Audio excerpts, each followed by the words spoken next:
This is 1.2, graphing lines and solutions. There are 3 methods to graph a linear relationship. The first one is a table of values, which works always, all the time for all functions that you end up having to graph. You can graph using the slope y-intercept method, or you can graph using the x and y intercepts. For the last 2 methods, it really depends on the form of the equation that you're given it. So we're going to do an example of each one. The first one is the table of values. So we've got our equation of a line. We're going to make our table of values. X, y. It doesn't really matter which values you choose. I usually like to choose about 5 and a range of positive and negative values.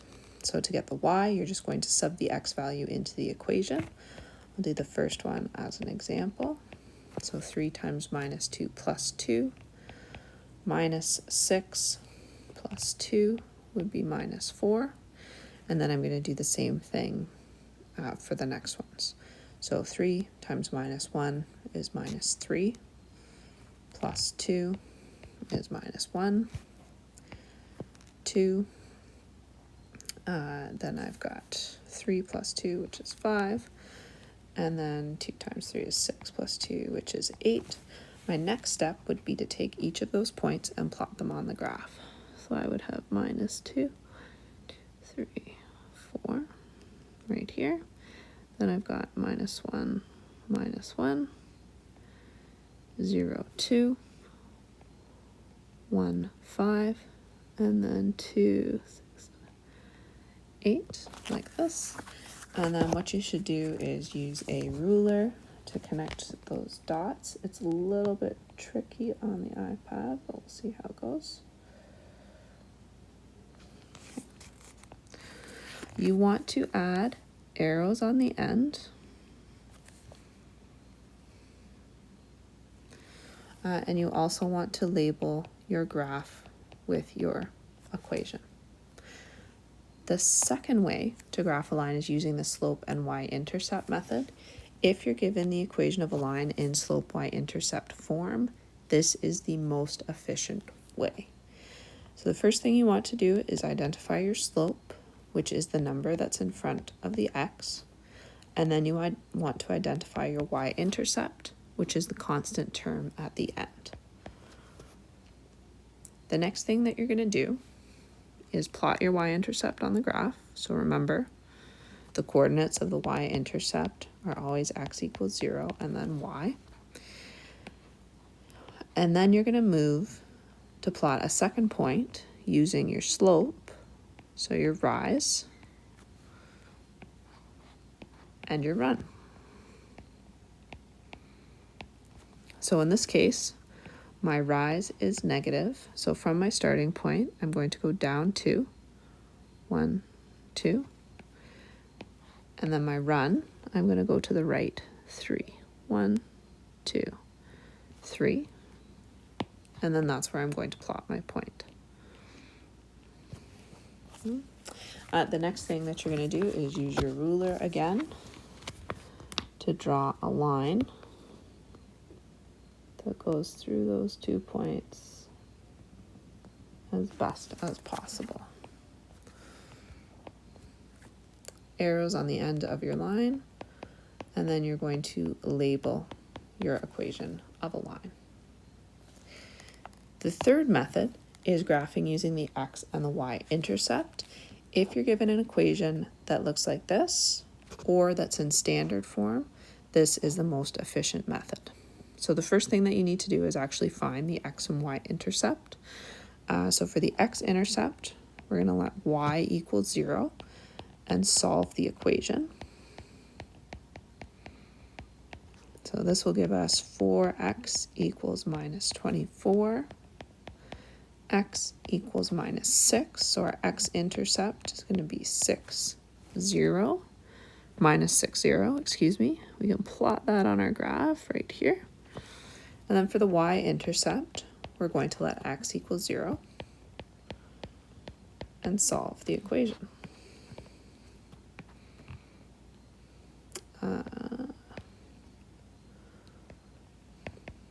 Okay, so that's going to leave us with minus 3y equals minus 24, which means that y equals positive 8. So then our y-intercept is 0, 8. So then we can plot that on the graph, 6, 7, 8. And then again, we're going to use a ruler here to go through those 2 points, place our arrows on the end, and then label our graph with the equation that we're given.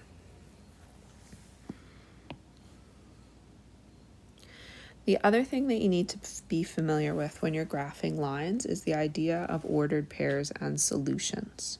So an equation that's in 2 variables has an infinite number of ordered pairs as solution. The reason for that is that there is no, in an equation like this, there is no value that you can substitute in here that's going to make it impossible for you to solve the equation.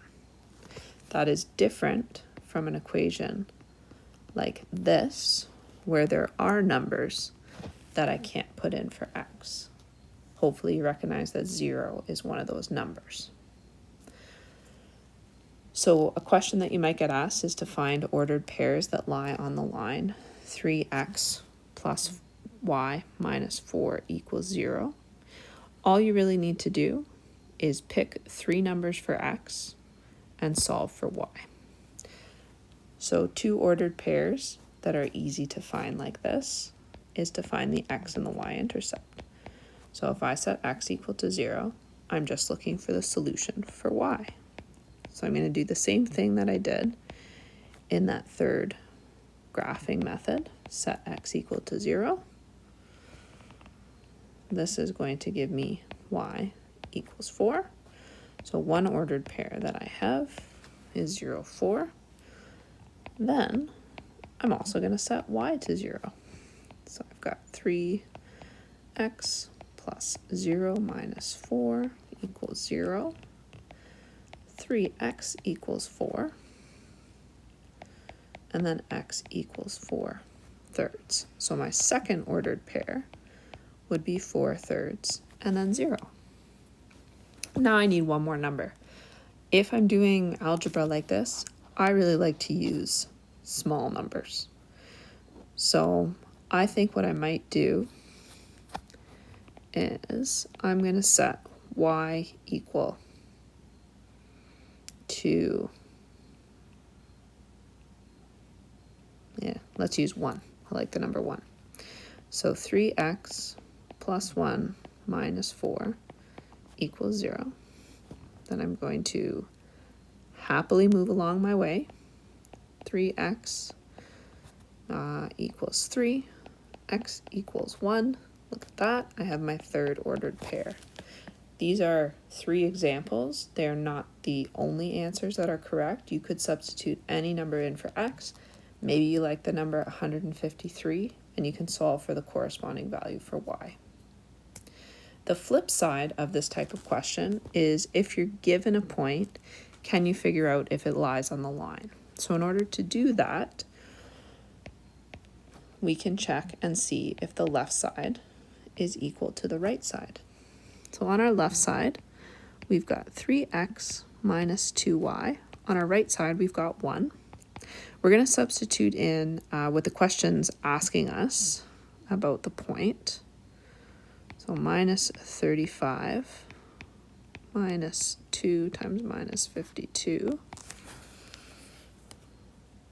When the question asks you to figure out if the point lies on the line, what it's really asking you is this point a solution to the equation? So we've got 3 times 35, let's see, so minus 105. And then we've got 2 times 52, which is plus 104. And here we get minus 1. Our right-hand side is positive 1.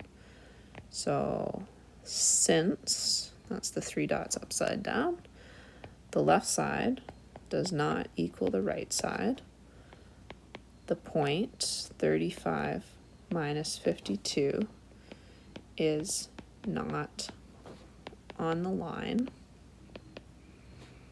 3x minus 2y equals 1.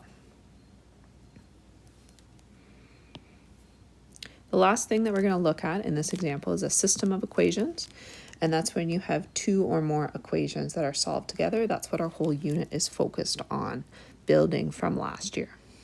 So here I'm just asking you if the following points satisfy the system.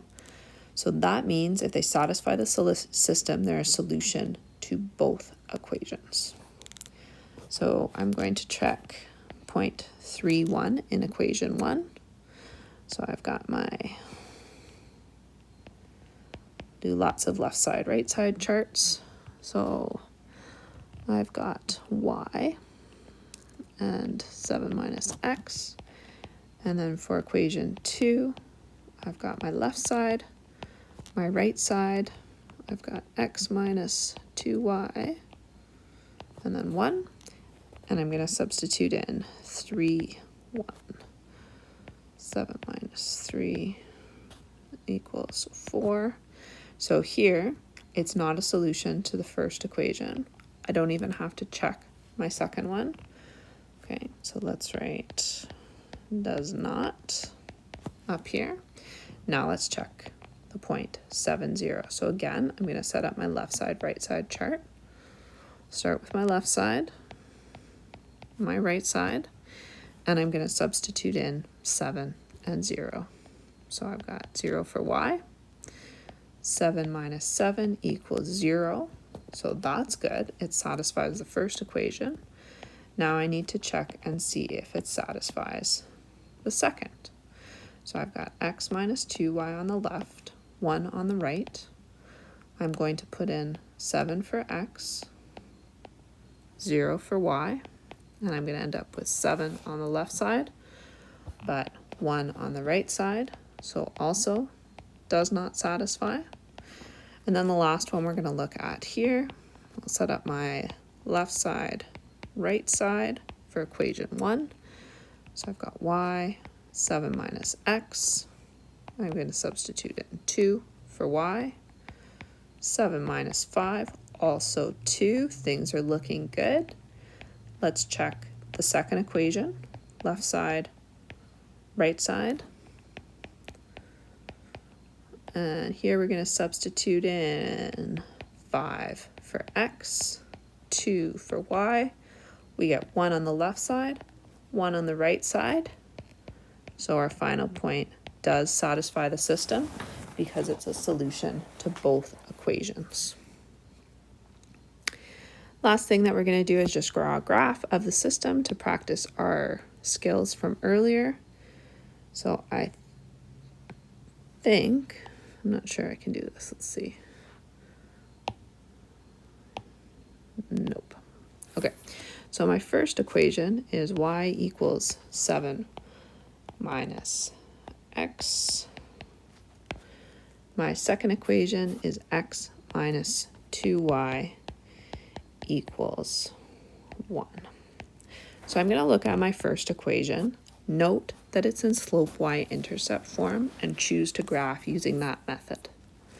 I can tell that my slope is minus 1 from the coefficient in front of the x, and I can tell that my y-intercept is 7. I'm going to start by putting on my y-intercept here at positive 7, and then I'm going to use my slope to move to the next point. So down 1 and over 1. Okay. And then I'm going to use my ruler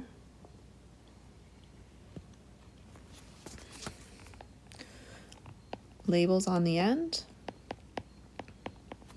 and then label my line.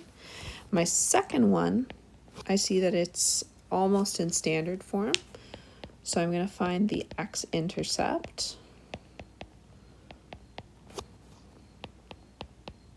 and the y-intercept. So here, I would get that my x-intercept would be 1, 0. So let's put that on, 1, 0. And then I'm going to look for my y-intercept. Do that over here. My y-intercept, so I'm going to set x equal to 0. So I've got 0 minus 2y equals 1. And I get that y equals minus a half. Not quite as nice to graph, but not too bad. So my y-intercept is going to be at 0 minus a half. Nice and close. Okay. And then what I'm going to do is I'm going to connect those. Let's try that again. Okay. One more time. Third time's the charm. Let's see. There we go. It's a little wobbly, but the best one of the three. I've got arrows on the ends, and I'm going to label my line. Now, one thing that you should notice is if you remember that point that we got that was a solution to both systems, actually happens to be right where they intersect. Those are some examples of how to graph lines and how we can use those in applications.